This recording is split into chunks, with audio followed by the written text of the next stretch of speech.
were genuine about a common goal, and that's growth across the board, whether it be business, whether it be personal. The thing that brought us together was we all had a common goal to grow in life. And I can honestly say that since I met these guys, and I'm not just talking about business, but just life in general, it's like I've attached myself to a rocket ship. And we all on this rocket ship, and we've been able to scale and grow, in my opinion, a much faster pace than if we would have been doing this alone.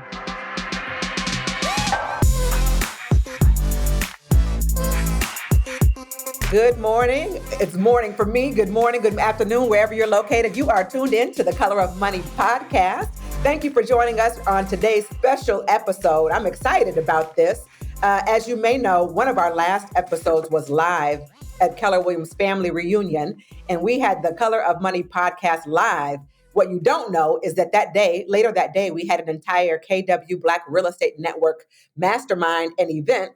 And we had a panel. And on that panel, we had 4 very powerful Black men who talked about their businesses. We called it collaboration over competition. And it was one of the most well-received, talked about events of the entire Keller Williams family reunion. And so we're going to run it back. We're going to do it. We're going to do it here on today's podcast. And this podcast is going to be called, the session today is going to be called Collaboration Over Competition. And so we've got 4 brothers who are on a mission to win, grow big businesses and live amazing lives, not just as business owners, but also as fathers, as husbands, as friends, as leaders in our community. I can go on and on down the list. And so collaboration really is the bloodline for any big business. And it's a key to an abundance of resources. I know you all share resources. So we're going to, on this panel today, there's 4 of them, FYI, for those of you who are listening and can't see us. There's 4 of them on the panel, and we will debunk the myth that in real estate, it has to just be about competition.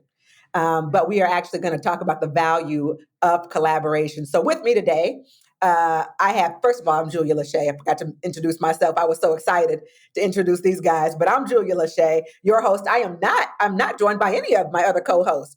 Not to knock them, but what we need them for when we got these guys. So it's just me and these 4 guys. You look better. What did you say, Charles? You look better anyway, so I'll pick you. Appreciate it. So I have 4 gentlemen with you, and I'm going to have them introduce themselves. But I'll just tell you, we've got Richard Spears, who's located in Baton Rouge, Louisiana; Tre Adams, located in Minneapolis, Minnesota; Rod Williams in Atlanta, Georgia; and Charles Holloway in Newport News, Virginia. So, gentlemen, without further ado, and I'm just going to start in the order that I see you all in. I'm going to start with Rich. Rich, if you would please introduce yourself. Tell us who you are, where you are. Tell us a little bit about the team and the business that you're currently running. Yeah. So my name is Richard Spears. I'm located right between Baton Rouge and New Orleans, Louisiana. I have a team of 8 agents and 3 admin staff, and we service the greater Baton Rouge and greater New Orleans area. All right. Tell us a little bit more about your team. Yeah, of course. So started off a solo agent, met these gentlemen, and over the years grew out a team. It started out with just me and an admin, and then it grew into me and an admin and a showing assistant. Then that grew into me, my wife, and that same showing assistant becoming a buyer's agent. And from there, my wife grew into a director of operations, and we brought on a transaction coordinator and another full-time admin. And within the past year, we've grown to 8 agents. All right. Do you mind sharing your volume?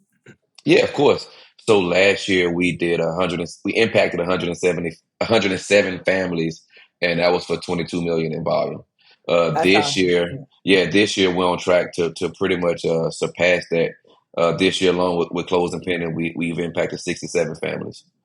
Nice, wonderful. Welcome, Rich. Thanks for being here. Thank you. Rod, you're next on my screen, Rod. Who are you? What do you do? First of all, thanks for having me, Julia. So my name is Rod Williams. I am in the Atlanta market. Our Keller Williams office is about 30 to 45 minutes south of the downtown Atlanta area. I am a Georgia native. I've lived here my entire life. We have a team, 8, I think. Yeah, I think we're at 8. We just onboarded one agent and 2 more this week. So we're at 8 or 9, somewhere around there. So we have a total of 9 team members. 2 of those are operations. My wife, Dewana, she's our director of operations. She leads the administrative staff. So we have 2 on the operational side, and then the rest are all real estate agents.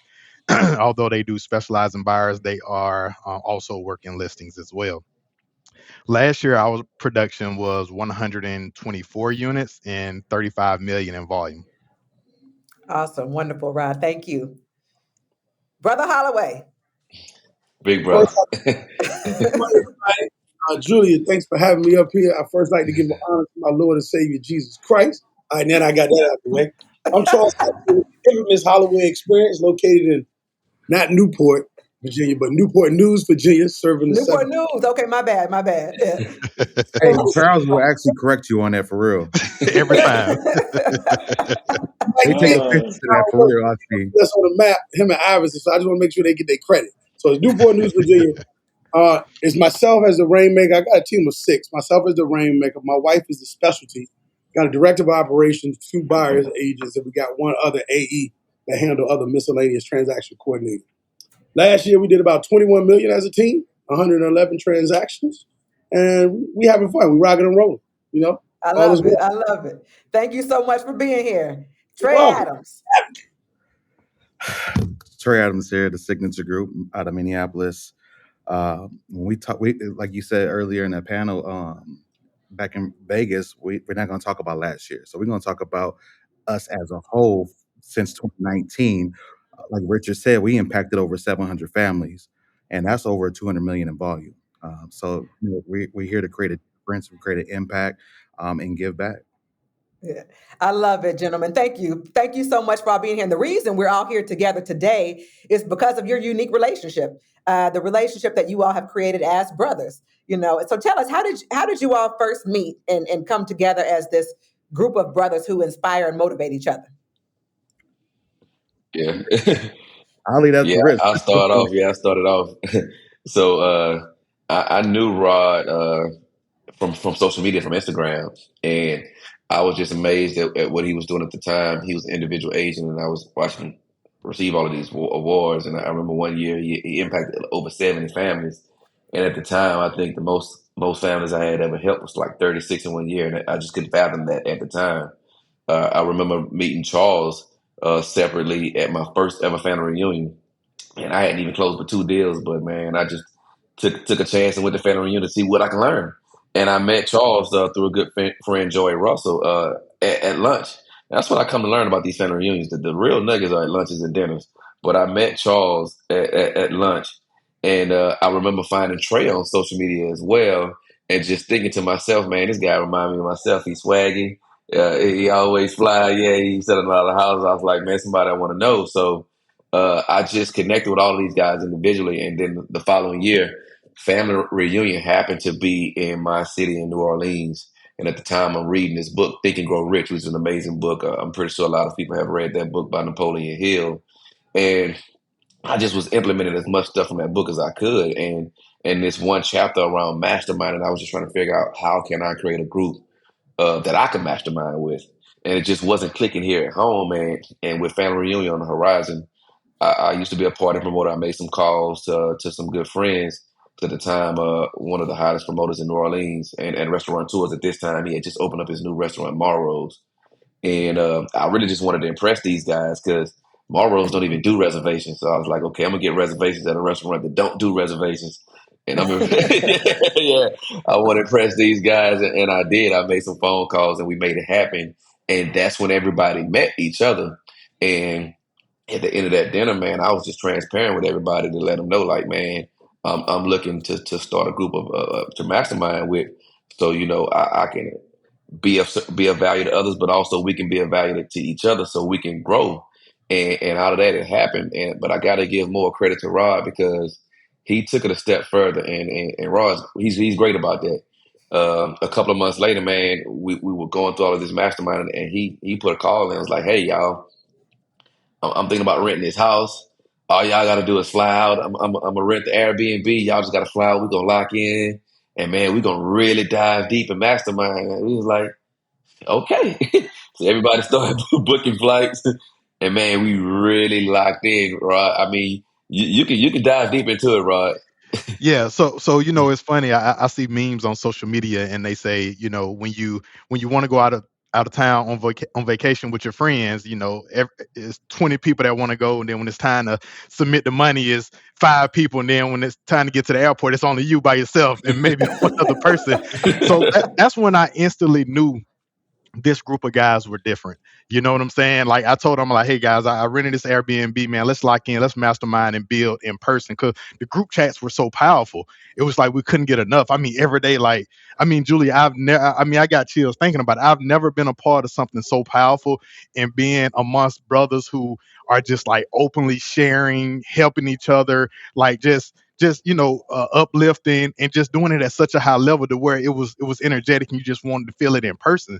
So I took it upon myself to rent this big Airbnb. I mean, I don't even think we used all the rooms. You know what I'm saying? It was more rooms than we needed, but I wanted my brothers to be comfortable. So I rented this Airbnb, man. And I like, yo, if I want to come do this in person, man, I got the cost of the Airbnb. Don't worry about anything. Just fly in and we'll lock in.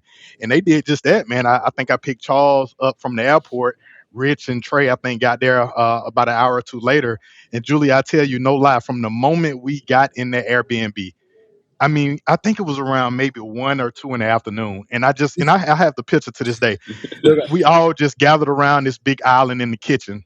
We all pulled out those MacBooks. Yeah, we all pulled out those MacBooks. And when I tell you, Julie, we locked in from 1 o'clock to maybe 10, 11 p.m. before anyone looked up and like, oh man, we haven't even eaten dinner yet. I mean, no stomach was growling though. You know what I'm saying? Like that's how powerful it was. And I know we was on to something special. Charles said, speak for yourself. Yes, Charles said. Charles has snacks in his bag, I think. Hey, Rod gonna take us to a vegan spot. I'm like, he's like, no, we gotta go check this vegan spot. I'm saying, man, we starving. You talking about vegan food at the time? And actually, it was good though. It was good. It was. But Charles, do you want to add to how y'all met? Because I'm interested in you telling us about how it initially started, but I'd also want to get into like how that's impacted your businesses, because it sounds like you were all individual businesses, other than just one of you. You were all just individual real estate Except businesses. for Charles, Except for Charles, that have now grown into actual teams. And so you're talking about sitting around this table with these MacBooks. How did that one meeting really turn into a collaboration where you've all grown big businesses from each other's, information and things that you shared starting at that table? I mean, I knew that it was like, all right, I should take this opportunity. I get to go down to the A. I ain't got to pay for lodging. I can write. All right, I'm cool. So I was like, all right, you know what, Rod? Yo, I'm going to bring my brother just in case. You know what I'm saying? Thinking we'll have a good time, right? I ain't willing to miss the moment. It wasn't until we got around that table. I lie to you not, Julia.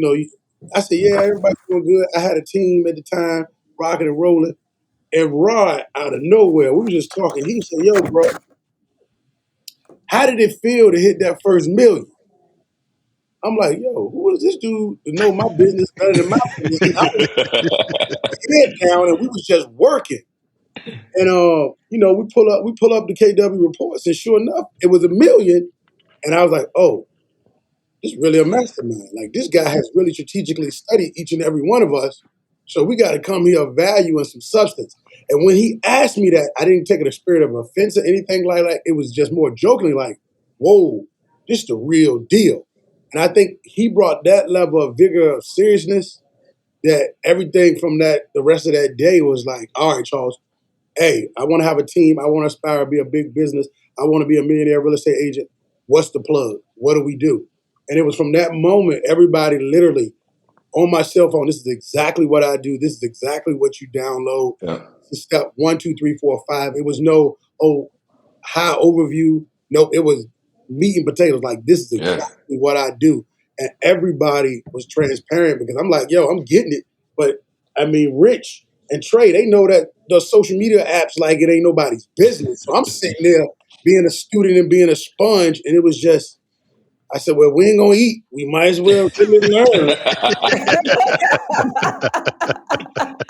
I will add this and say this, man, to give Rod his flowers.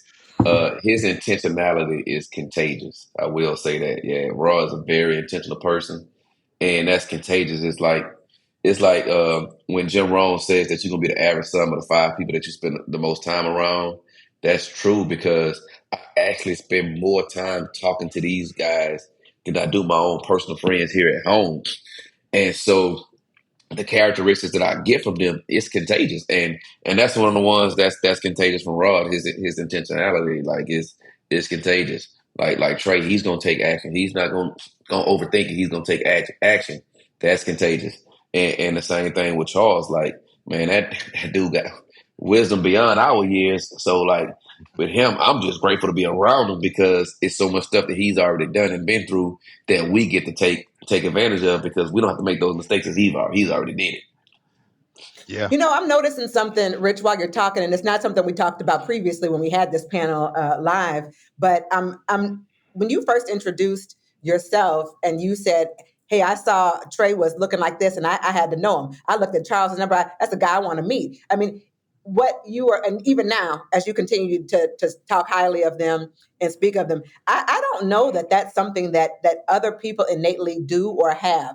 Oftentimes, if you see Yeah, another, particularly when it's somebody that looks like you. I don't know why we're like that in the Black community, but you see yeah, somebody else that looks like you, and all of a sudden you're automatically like, oh, look at that guy. Who does he think he is? Where does that come from that you even have the mindset of not just the fact that you were confident enough to admire somebody else, but you not yeah, only just admire them, you say, I admire them and I want to know them. And so where does that mindset even come from? Because I think we probably need to start there when we talk about collaboration, of just yeah, actually appreciating other people's greatness, right? yeah. I think it's a 2-part thing. One, I think I've always had an abundant mindset. So there's that. There's no scarcity mindset. I truly believe that whatever's for me is for me. So I never had the mindset to think that I have to hoard something to myself. Otherwise, I'm not going to be able to grow because I feel like what's for me is for me. And I think the second thing is just that's something my dad instilled in me since a kid, and it's something I instilled in my boys. I'm confident in myself. So being that I'm highly confident in myself. Uh, I'm not insecure about anybody else, if that makes sense, Mm-hmm. or no one else's success or lack thereof, or anything like that. That doesn't bother me because I feel like I have a supreme confidence in myself. So even if someone is doing something way more significant than I am, one of the things that I believe is everybody has some type of God-given ability and talent, right? That they have a genius level of talent that they can bring to the table. So, for example, like when I met these guys, every single one of them were doing way more production and doing way more things than me. But that didn't intimidate me at one point because I also knew that I have value to bring to the table as well. And I share that with new agents when I'm teaching classes. Like everybody has some kind of God given talent. Like everybody has something, and so no matter where you're at in life, you have something that you can bring to the table. So it's just about making sure that you're intentional about whatever you have of value, you bring that to the table as well. So you're not just sitting at the table and you're not bringing anything of value, you're just sucking all of the life out of the room. You bring what you have and you start where you're at and you grow together. So I think that's what it is. It's just not being intimidated by being confident in yourself and just having an abundant mindset. I want to add to that because 2 things. One of which, a lot of times people's ego get involved and insecurities get involved, and that would probably just stop you right there in your tracks. And when I met Charles, he was up there speaking on family reunion. I'm like, this guy is powerful. Like Rich said, he's like ahead of our time. I'm like, wow, this man, I want to actually meet him. So I met him when he got off stage. I took a picture with him and everything. And I'm like, I gotta meet him. I took his number down because, like, I could tell you before, I probably wouldn't have done that. Even when it comes to like rappers and celebrities that I met, I'm like, I ain't gonna meet them, probably because my ego was involved. And so I let that go because, you know what, I can learn something from Charles. And like with Rod and Rich, you know what I'm saying? It's just like a genuine feeling. You know what I'm saying? Ain't no egos involved. We all here to, you know what I'm saying? We got one common goal, one with our business and also our families. Mm-hmm. So on that note, you mentioned your families, and Rich, I picked up what you said. You said I attribute some of this to my father, right?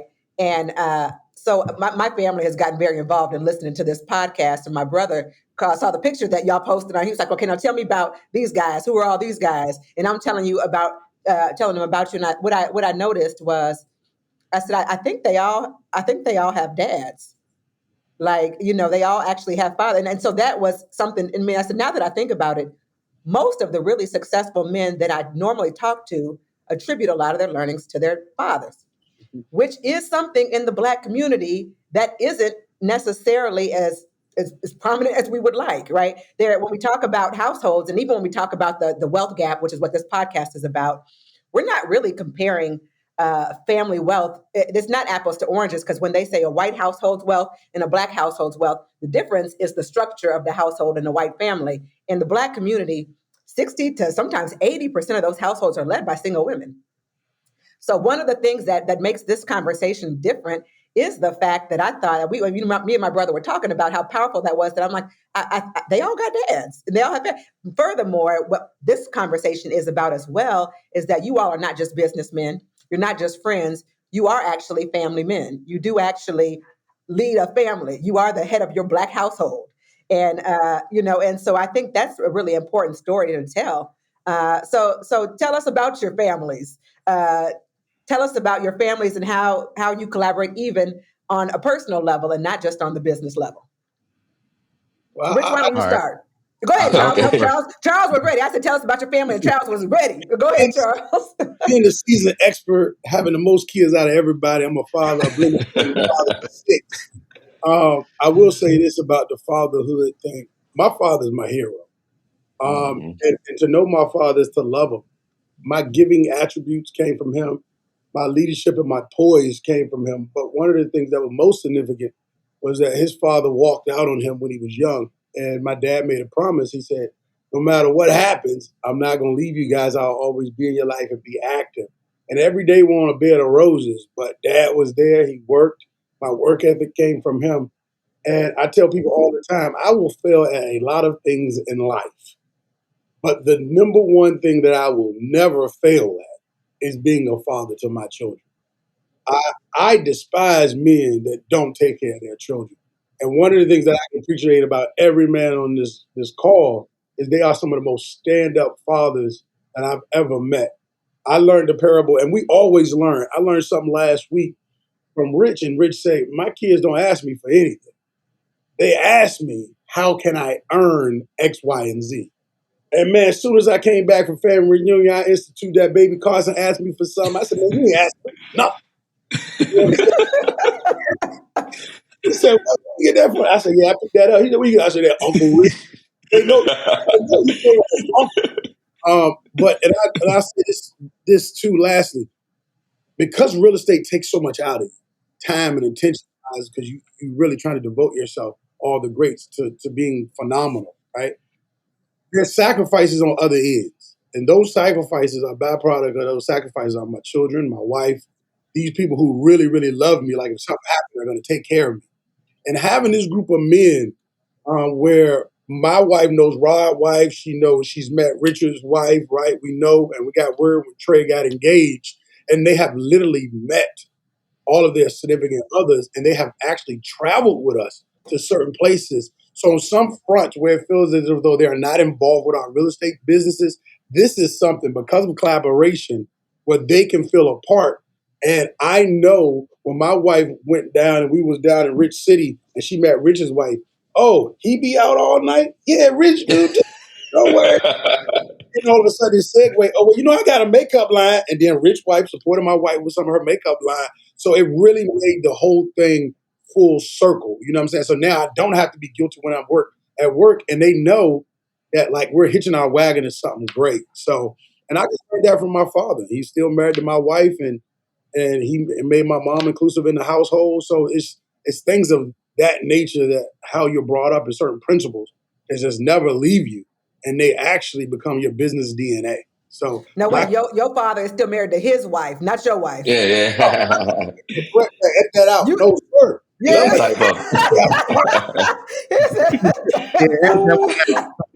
But I think how you're raised, it becomes your business DNA.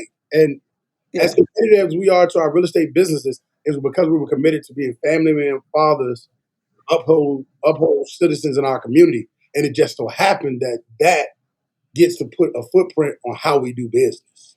Yeah, my story is very similar to Charles. My grandfather, I actually didn't meet him until I was 16 because he actually disowned my dad, and so because he disowned my dad made it a point that when he became a father, he was going to make sure that he could be the best father that he could be. And so I'm the youngest of three sisters, and like my middle sister wasn't even his child, but like he met my mom when my sister was like maybe like 6 or 7 months old, and he pretty much told my mom, tell her dad, I got this, I'm her dad now, and that's how we were raised. And same thing, my dad had an incredible work ethic, and like so my story is super similar to Charles. That's why I got my work ethic. That's where I get this whole I'm not giving you anything, you're gonna earn it, because that's how my dad treated me. I started working when I was like 8 or 9 years old with him, and so all of the things that I wanted, I had to work, and he would pay me, and that's how I bought the things I wanted. So I learned from a early age, if I want something, I'm gonna go out and get it for myself. I never really did ask my parents so much because I had that work ethic in me. But to make a long story short, I say this: the highlight of my life to date, outside of watching my kids being birthed and just bring and coming into the world, was being able to take off from work. I didn't work for maybe 4 months. I stepped away completely, and I moved in with my dad, and I took care of him before he passed away. And that whole saying that twice a child, once a man, I watched that with my own eyes. I watched my dad turn back into a child, and it was one of the hardest but most rewarding things that I've ever gone through in my life. And the other thing is, I'm grateful for real estate, because if it wasn't for having a real estate business and having a team, I couldn't have done that. I was able to literally just step away for 4 months and not work because I couldn't work. The only thing I could think about was my dad, and stay with him and take care of him. And to date, like I have chills thinking about it. That's the highlight of my life, is being able to be there for my hero. Because just like Charles, my dad was my hero. He was the reason why I went so hard at real estate, because I just wanted to prove him wrong so bad, because he couldn't see this. Yeah, we were both conductors at Union Pacific Railroad, and it wasn't that he didn't believe in me. He just couldn't see something for me that he didn't see in himself. And that's it. And so right before he passed away, I was having a conversation with my team, just letting them know all of the things I needed to get done for the day before I checked out and checked back in with him. And that was the first time he finally just admitted it, that I was right about making that decision. And he was just like, I hear you in that business, man. He said, I'm proud of you. And to this day, like I hear those words so often in my mind, when I'm having rough days or things going on. I think about him saying that, and that just gives me the energy, the boost that I need to get things done, because I knew that he was proud of me and what I did. That's awesome. That's Thank you for powerful. sharing that. Yeah. Yeah. That's powerful. Somebody So out my there, story is slightly different. I grew up with my stepdad. Me and my dad have a great relationship as well. But in the house, I grew up with my stepdad, and I think him and my mom's been married since I was maybe 5 years old. So they've been married probably. I don't want to mess it up. I'm sure she'll listen. 35 to 37 years, somewhere in that range, right? But my mom had me at 15 years old, and I lived with my grandmother for the first 8 years of my life. And just growing up in the project, city housing, and just low income, and having to figure it out and navigate it. And then when I turned 8 years old, my mom said, I'm old enough and I'm stable. You come live with us. And it was her and my stepdad, and that's who raised us, and they're still together to this day. And I did learn so much from both of them, my mom and my stepdad, as well as my dad. A lot of the things that I've discovered about myself in my adult years, I attribute to my biological, my dad. Things like just he's very meticulous. He's very he's a high D, OCD, likes everything in order. The way he leads, he's kind of quiet. Some may consider him standoffish, but he's just he's not a man of many words. But when he does speak, you want to listen. You know what I'm saying? Something powerful is coming. He's not just talking just to be talking. And I think that's one of the things I picked up from him, and I appreciate because. I always tell people, man, like, we don't have a whole lot of time, so I don't want to waste it on just not saying anything. You know what I'm saying? When I speak, I want people to listen, and I want it to have impact. And again, I think it's super important that we have the fatherly figures in our lives to help lead these Black families. I'm very passionate about it. So we have a family in my immediate family. My wife, she's my partner in the real estate business, Duana. And then I have a son who's 21 years old. And then I started all the way over. I have a daughter that's 3 years old. So during COVID, my son graduated high school one week. And then the next week, I'm in the delivery room. So you talk about two different ends of the spectrum, right? Like I literally went from at the graduation talking to my son, like, "Hey, son, you protecting yourself? You got some gas money? You good? You need anything? Drive safe. Don't drink and drive." And then next week, I'm in the delivery room, like, "Oh my goodness, goo goo gaga." You know what I'm saying? But for me, that's allowed me an opportunity to like just kind of have a second shot at parenting. Because when my son grew up, he grew up in the house with his mom, so I was kind of like a weekend dad, right? So I would get him every weekend, and it was hard to discipline him because the only time I Yeah. seen him was on the weekend. We lived like 45 minutes away, so the only time I seen him was on the weekend, and it was hard for me to like spend those only 2 days that I have him discipline him. So I kind of put the discipline stuff in the back seat and just like have fun, right? But I've been in his life the entire time. He's a junior in college now. He's studying business and real estate. He's already passed the class exam, and he's looking to have a career in real estate as well. So I'm excited about it, man. I love him so much, and I just see so much in him that he's gonna really take this business to the next level. And then my daughter, she's 3 years old, turning 30. She's just grown beyond her years already. So yeah, that's pretty much the makeup of our family. All He's a right. good kid too, man. I had a long conversation with him last time I was out there. Not just him, but his friends around him too. They all some good kids. Yeah, Yeah. thank you. But I appreciate y'all sharing about your families and sharing about your fathers. I asked that question because this podcast is about building wealth in the Black community. And I think the one conversation that we aren't having enough, we talk a lot about the money in our real estate business, is about the importance of family and the importance of having a male structure father figurehead in the home, at home. We don't talk about that. People don't want to talk about whatever. I get there's a lot of different varieties of what a family structure might look like.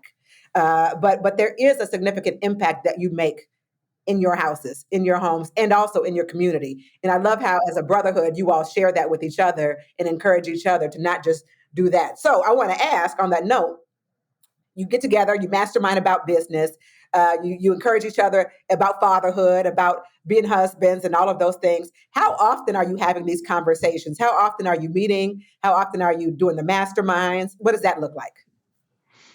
We Daily. talk every day. Yeah. We Every talk day. every day. Yeah. So we talk every day, and as of even more recently, in the last month since family reunion, we made it a point to even have scheduled time for Zoom, so we can see each other and really lock in on a high level and have bigger impact and do some bigger things. So, I mean, just basic communication via group chat, it's daily. And then, we have a Zoom meeting every week. We see each other in person 2 to 3 times out of the year. I recall, I think it was last year or the year before, we all flew out to Austin together, just us four. We flew out to Austin together for Gary Keller's Leadership Academy. So, we're constantly, in each other's presence. I say this too, right? And while we're serious about business, the when you really lead from contribution and there is a connection, it metamorphs into something personal. And men are very barbaric in nature, and we're not as the most vulnerable people, right? But to sit up here with these guys, and I know I can be vulnerable, man. Guess what happened? You ain't gonna believe this. What? Guess what my Center did? And I know Rich got tired, Ryan got tired, but then I got Trey. So at least I had people to go through. But I say that to say this. I remember when we had met and I started to lose a little weight, right? We came down. And Trey was like, man, I need to get on it. I need to get on it. And then Trey went back, and I'm just amazed. He locked in. He passed me. I ain't gonna get my weight out here. You know what I'm saying? It's like asking a woman her age.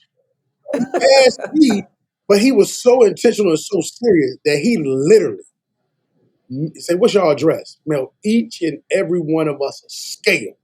So I have no excuse not to be down. I am down. But Trey took that thing. It was like a spark when we met and me and him talked about it. And then he just ran with it. So while we do meet about business, that was just an incubator. This thing has truly been something different. And now, like this year, Rod said, y'all, get this app. Y'all got it like an hour. Let me know when you do it. Screenshot that you got this app because we got to get serious about where our money goes and what we're spending. So while we connected on business, the personal stuff that we've connected about to make us better men and to be vulnerable with each other. And I just, through this podcast and this conversation, I just encourage more men to be vulnerable to other men because you're not on an island. We all go through the same thing, and get around some people who really want to collaborate with you, the person. Not because we both or we all do real estate, but because I have a genuine interest in you, Charles, the person getting better, you, Rod, getting better, you getting better, you, Trey, getting better. And that way, like, I know when life events happen, man, Trey surprised me this year one time. It was something special to me. And I had no idea he was popping up. And he popped up, man. And he'll tell you, man, I was like a groupie in the candy store, like, yo. Or when Ryan had his 40th birthday and all three of us got together, it's almost like the band getting back together. You know what I'm saying? Yeah. The 5 Heartbeats, the Temptations, ain't none of them guys on this group right here. Can't sing a lick, but we can bring a show. Absolutely. That's the culture of collaboration, Charles. Yeah, That They just is the not culture of collaboration. And so on, it on, is. on that note, let me shift gears a little bit. And because we're in real estate, and in a real estate business, technically we compete, right? That's when you're trying to get a listing, you're trying to get, so we call it competition. In fact, I heard someone ask me one time, how long have you, so do you still compete? They didn't even call it, do I still sell real estate? I was just like, what? Do I still compete? But people see it as that. They see other real estate professionals as competition. You kind of mentioned about your mindset and not coming from a place of scarcity, why you're so comfortable sharing this with each other. But what if everybody did this? What if everybody was like, let's just collaborate, and instead of seeing each other as competition. But how do we do that? Because there is a balance, right? There is an intricate. You really are competing. You do want to get the business. You do want to get the clients. What's the balance that you compete, and what's the balance where you collaborate? I think it's about finding your tribe, and I think that's one of the things that happened with us. It was genuine, uh, and it's not to say that we all alike because we not, but we all were genuine about a common goal, and that's growth across the board, whether it be business, whether it be personal. The thing that brought us together was we all had a common goal to grow in life. And I can honestly say that since I met these guys, and I'm not just talking about business, but just life in general, it's like I've attached myself to a rocket ship. And we all on this rocket ship, and we've been able to scale and grow at, in my opinion, a much faster pace than if we would have been doing this alone. Yeah, I was gonna say even in our communities, one of the things that I picked up from Rod is to make sure that even the agents in my own communities, because I've always thought that way. I always felt like the agents in my MLS are still not my competition because I need them to accept my offers. So I want to become Yeah. friends with as many of them as I can. And so I piggybacked off of Rod this year, well, going into last year. I started opening up all of our appreciation events and just events in general to other agents. Like, hey, y'all come pull up too, come fellowship, because I feel like y'all are not my clients, but I need y'all too, because like I say, when I send my offers over, I need them to get accepted, and I want to learn from y'all too. And so just seeing it that way, and just knowing that, man, there's houses sell every day, and we just need a few of them to make a great living for our families. Yeah. So that's just my thought process on it. Our thing is, so we came together and decided to run with the collaboration culture. And in our mission, we stated that our mission is to champion a collaborative culture where entrepreneurs unite their strengths and ideas together, achieving a common goal to create impactful outcomes benefiting the society as a whole. And that's something that we truly believe in when it comes to collaborating and how we can change the culture and the demographics of things. Absolutely. I think Charles summed it up, man, probably the best I've ever heard. And if I'm not mistaken, for those of you listening that were not at family reunion, you had to be there to Ooh, yeah, I witness know what what you about to happened, say. man. I mean, Yeah, Charles made a he statement that did. was so powerful. A guy jumps up out of the crowd, pulls $100 out of his pocket, and throws it on the He came and gave stage. offering. I ain't never seen nobody I pay mean, offering in a I've panel never before. seen this. One, Yeah, right. Like I've never seen this at family reunion at any conference in a black room at that. And he didn't find the cheapest bill. He didn't find $1, a five, 10, 20. He pulled the highest bill out of his pocket and threw it on the stage. And you can just tell that man was really impacted by what Charles said. And Charles, you can correct me, but Charles said, "Man, we already have enough that we're fighting against, right? We're fighting against the industry. We're fighting against the world and the community and politics. We're fighting against all of these things. The last thing we need to do is fight against each other." And Each Charles, I'm other. Yep. paraphrasing, but you can take it and reiterate that. No, you said it right on, brother. I mean, that's the truth, man. Life be lifing for all of us. Right. And I just get real dismayed when we really understand. I just know the impact of these three brothers, and even you, Julia, by meeting Trey, I get to meet you. Your association, his association becomes my association. And like Rich said, it's just been a rocket ship. And I can just, my imagination serves me well that if we all had that in some microcosm in the black and brown community, what it really could do if we understand the individual talents that we have, but if we couple that in the collaboration effort with other people, man, the change we want to see will come faster than lamp speed. And we just got to be the catalyst, for lack of better words, to make that happen. Because I can't, and I tell my wife all the time, I can't fight and claw every day to make a living. In real estate, if you don't work, you don't eat. 100% commission. So in order for us to have what we have and enjoy the life we have, I can't be arguing with you and argue with them because there come a point where you ain't got nothing left. And I think when you look around, I see a lot of people that look like me who just truly don't have anything left because they spent so much time fighting. And when you're not fighting, you're in a scarcity mindset where you're trying to protect. The analogy goes like if you keep your hand open and freely give, right? Some people think you lose, but you don't lose. When you have your hand open freely to give, it allows the opportunity for more to come in. And I think we have to get in the mindset, I want to freely give so more can come in. But that's where your replenishment and your nourishment come to begin to continue to fight the battle. And these guys, man, has truly poured into me, planted seeds. And now what we're starting to see in our business and our personal lives, I'm starting to see the harvest. And I just really wish that would happen for more people that look like me. That'd change this wealth gap. That'd change the disparity in housing, right? It'd change. And I'm not just talking about black and brown, but other ethnicities and minorities. Like, when do we say enough is enough? Just by the sheer color of your skin. I love you. I'm not in competition with you. I'm going to lead with love. And let's see where that takes us. I'm going to stop it right there. I think that was the perfect ending. And that's why the man had came and brought up offering, because friends, the doors of the church are open. If you would like, this is why I started by calling him Brother Charles. I knew he was going to bring a sermon. And I just want to say, I really want to thank y'all for being here. And on behalf of every woman in this country, on behalf of every real estate agent in this country, on behalf of the Black community as a whole, I want to say thank you for your leadership, for your fatherhood, for your husbandship. I made that up. I don't know if that's a word. For leading in the real estate community and for being an example for so many people to follow, for being an inspiration for so many people to follow. You all are literally the epitome of what we need. That's what the Black community needs. We need more of this, more collaboration over competition. Charles, you ended it perfectly. I want to thank each and every single one of you for being here today. I'm going to let you say one last word. If you had one last thing to say, what would be the one thing you would want to leave this listening audience with about collaboration over competition? I want to just reiterate what Trey said at family reunion, man. Sometimes I think we overcomplicate it and overthink things. Take action. Take one action. Text a brother, reach out, Rich DM me on Instagram. He took action. He flew into my city. He was there for another reason. He took action and hit me up and said, let's go to lunch. That's how we built that relationship. It starts with somebody taking one action. So I just want to leave y'all with Trey's word from family reunion. Just take action and reach out to a brother, man, to build that collaboration culture. Yeah. That's awesome. Anything else, gentlemen?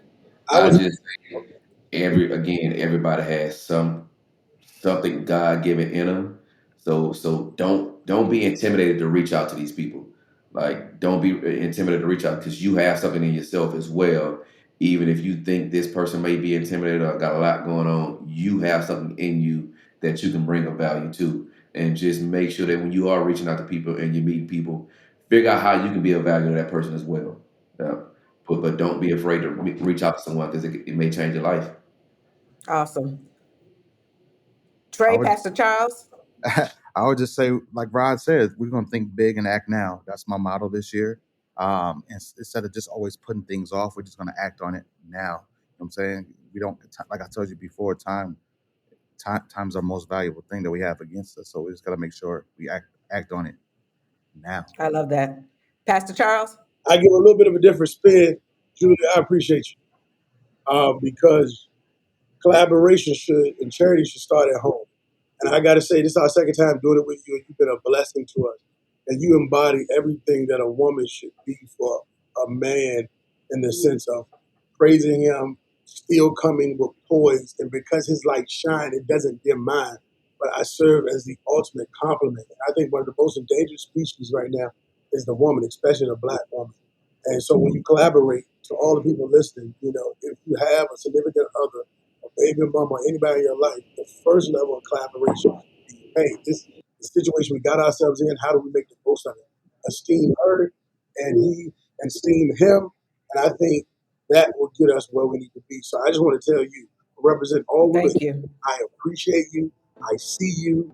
And Thank I you. love that you and I are in collaboration by connection with Trey, because I am an ambassador. I'm a fan. I appreciate you. I appreciate you all, gentlemen. Thank you for being on the Color of Money podcast.